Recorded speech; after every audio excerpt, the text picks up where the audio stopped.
Კიდე ზევით შემიძლია, ალბათ მეტი ზევით. კიდე შემიძლია. აი წინ გაიხედე რე. როგორც ტიპიურმა ტურისტებმა პირველ რიგში ცხადია ვნახეთ საოცარი საგრადა ფამილია.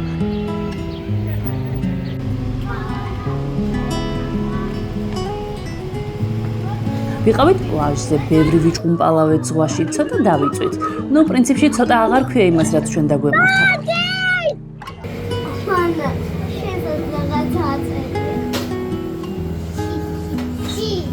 გავსინჯეთ უგემრიელესი ნაყინი საგრადა ფამილიას გამოსახულებით ვაფლზე.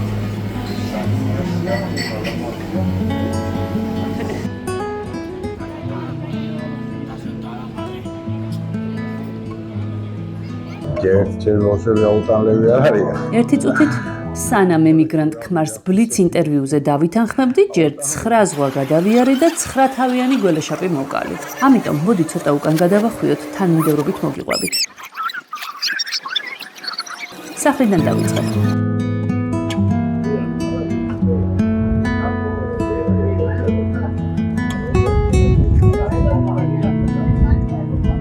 ეს არის ხორტა, ბარსელონის ერთ-ერთი გარეუბანი და მომავალი 1 წლის განმავლობაში მე და ჩემი აუტანელი ოჯახი ვიცხოვრობთ ამ უბანში.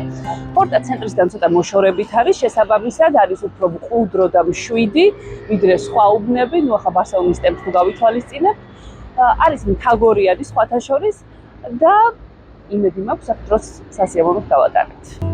აი და ჩვენი როგორი უბანი.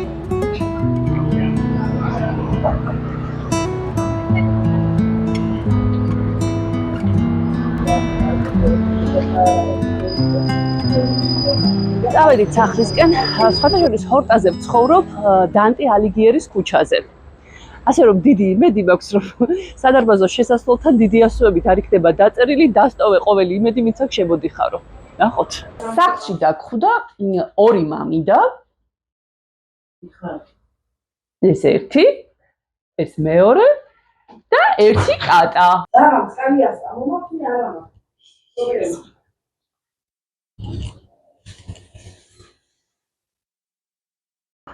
ამ კატას ქვია ფაცკო. ფაცკო. ბარსელონაში მე მგონი ერთადერთი მიუსაფარი კატა იყო და ისიც ჩემს ოჯახში აღმოჩნდა. ფაცკო ცოტა ველურია. მოკლედ მამიდებისგან განსხვავებით ფაცკოს დიდას არ უხარია ბავშვების აქ ყოფნა, მუდმივად კნავილი დაპროტესტებს. და სანდროს არაფრის დიდებით არ ეთამაშება. ალბათ ზედმეტი ხმაურისა და აურზაურის გამო პროტესტს ასე გამოხატავს.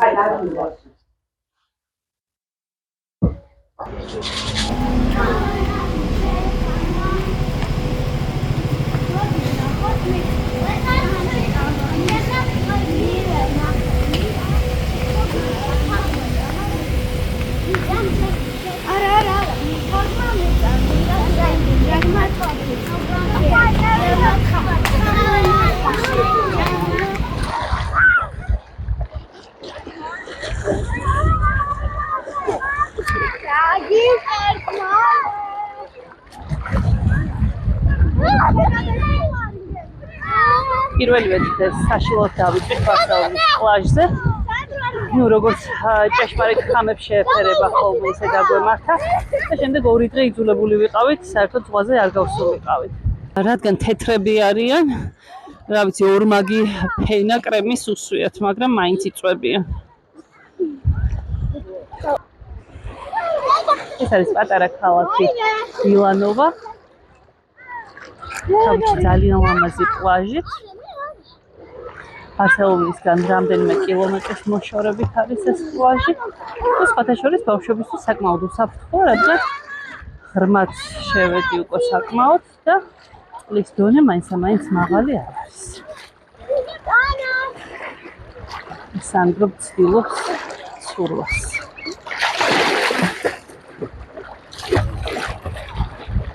წამოდი დედი, წამოდი. შემთხვევით ხომ არ გონიათ, რომ რადგან სანაპიროზე წყლის დონე საკმაოდ დაბალია, მშვიდად შეიძლება ვიყო. რა თქმა უნდა, არა. ყოველ 5 წუთში ერთხელ რომელიღაც ჩემი შვილი მეძახის და რა უნდა? უნდა რომ ავდგე და მასთან ერთად ზღვაში შევიდე და ვითამაშო.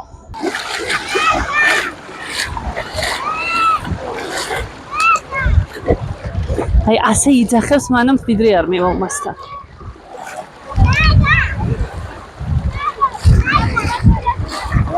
რა გინდა დედა რა? მოდი ჩაგანი დამაჟა. კარგი.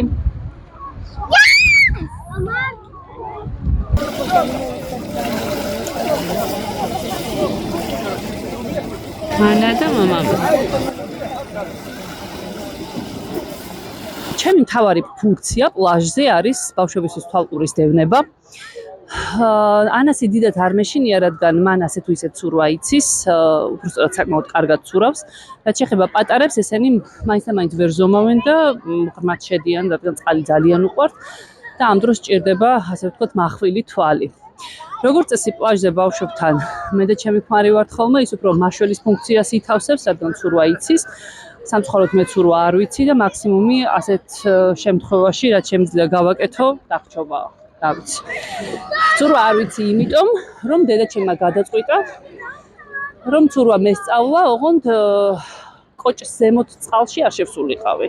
პანიკურად ეშინოდა, რომ დავიხრჩობოდი და შესაბამისად არ მომცა საშუალება, რომ ცურვა მესწავლა. და კარგი ამ ყველაფერში ის არის, რომ ამ შეცდომას მე ჩემ შვილებთან არ ვიმეორებ და ფაქტის ახეზია, ანამ ცურვა იცის და პატარებიც ასე თუ ისე ცდილობენ და წესით გაისად უკვე იცოდნენ მათაც ცურვა კარგად. კარგია? აი ხედავთ, აქ წყალი იმდენად დაბალია. ყოჩა, ყოჩა.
გამოვედი დილის 8 საათზე, მე უბანს დავათვალიერებ და თან თავი მომწონს, რომ ასე ადრე გავიღვიძებ. თურმე სადბანაო ცხოვრება ჩქეფს, უკვე კაფე-ბარები ღია, ხალხი უკვე სამსახურებში ნაწილი მისულია და ნაწილი ახლა მიდის. მოგეთ ბარსელონაში ცხოვრება იწყება გაცილებით უფრო ადრე. რაღაცნაირად უნდა გადავეწყო ამ რეჟიმზე.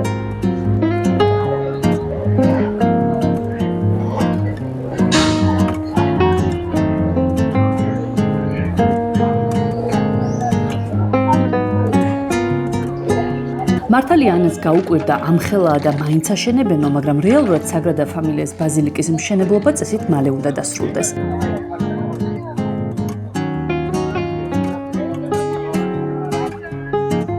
ბარსელონის ამ სიმბოლოს შენება 1882 წელს არქიტექტორმა ანტონიო გაუდიმ დაიწყო და მას 40 წელზე მეტი შეალია, თუმცა მისი გარდაცვალებისას პროექტის მეოთხედიც კი არ იყო დასრულებული.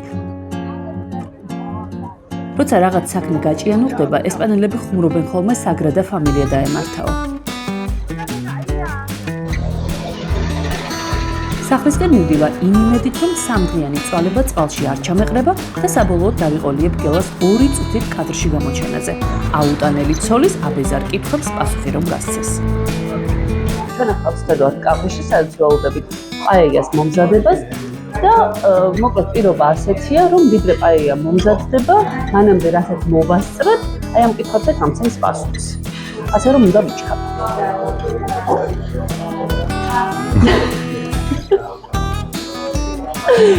ასე შევთავაზებ.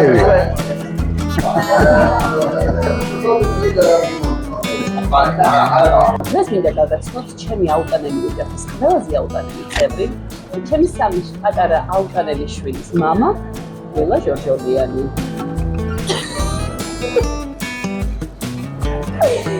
როგორც მთელი ჩემი ჟურნალისტური უნარების გამოყენება დამჭირდა, რომ ინტერვიუზე დამეთანხმებინა, რამდენ ხანში გაიფიქრე ნეტა ესენი არ ჩამომეყვანაო? სიმართლე გითხრა, დილით სხვა აზრზე ვარ. საღამოს გავრდების ახში, მაშინ სხვა აზრზე ვარ. ეჯერობით ფიქრის რეჟიმში ვარ. ამ ინტერვიუს შემდეგ უფრო ჩამოგიყალიბდება, მე მგონი, შენი აზრი. კი, ესეთი სხვათა შორის მინდა გითხრა, რომ კამერის წინ ნათქვამი, ყველა შენი ფრაზა კამერის გარეშე შენს წინააღმდეგ იქნება გამოყენებული. ყველა ჩემ სიტყვაზე პასუხისმგებელი ვარ, ასევე ყველას მიმამუქრე. კაი ბატონო. როგორია იყო აუტანელი ბავშვების მამა? ერთ ჩემი ბავშვები აუტანლები არ არის. მე მეორე თუ რა მიაქვს ისეთი აუტანლობის მაგვარი. აი საღამოობით ავიწყდება ხოლმე როცა მოვდივარ სახში და ერთი მოფერება ყოფნის მაგამ ბავშვს რა დამავიწყოს ის აუტანლობა და ის გაუსაძლისო რაჭი. თუმცა აღიარა რომ გაუსაძლისიც არის ხანდახან. ნუ შეიძლება ხანდახან რაღაცები წამოვიცდეს. როგორ ფიქრობ, მამა ხარ და შენს მოვალეობას ასრულებ თუ მეხმარები? ერთის და მეორეც შემიძლია. ეს სვანური იმერული ტაქტი და ლავირების უნარი. არა, კიდევაც გეხმარები და კიდევაც მამა ვარ. აშენელი აქვს სხვა კითხვაში მითხარი და გიხსნა. არა. როგორია იყო ემიგრანტი? როგორია ზოგადად ემიგრაცია? ცოტა მძიმე კითხვაა და შემიძლია მოკლედ გითხრას. თუმცა დღეს ვიმსჯელებ ჩვენ ამ თემაზე და ომში უიარაღო წასულ კაცს გავს ემიგრაციაში ცხოვრება. აი უსუსური რო ხარ, იარაღის გარეშე რო ხარ და ებრო თქვენი შვილი. მონატრება, გაღლილობა, ფიქრი, ბევრი რამ შეიძლება გითხრა. ეს შეადავთქვი. კარგი. რას ფიქრობ ზოგადად ამ პროექტზე? ჩემს პროექტზე, ჩემი აუტანელი ოჯახი. როგორია შენი აზრი? ჩემი აზრი არის ესეთი. პროექტი, რომელიც არაზიანებს არაფერს და არავის. მე მგონია რომ გაია, ცუდი არა. ნუ ამ პროექტში მე ხშირად ვსაუბრობ ზოგადად როლების, ოჯახში როლების ქალის და კაცის როლის არასწორ გადანაწილებაზე და არაპროპორციულ გადანაწილებაზე. შენი აზრით, როგორ ხდება ოჯახში გადანაწილება როლების, რამდენად სამართლიანად ხდება? ძალიან ხშირად ქალები მიჩაგრებით, სამსახურიდან დაბრუნებულები ვუვლით ბავშვებს. კაცები თავს უფლებას აძლევს სამსახურიდან როცა მოხვალთ დაღლილი, წამოწვეთ, დაისვენოთ და ამ დროს სხვა რაღაცები არის ცოლის გასაკეთებელი. როგორ ფიქრობ, რამდენად პროპორციულად არის გადანაწილებული ეს ყველაფერი? მე მგონი პაეა უკვე მზად არის.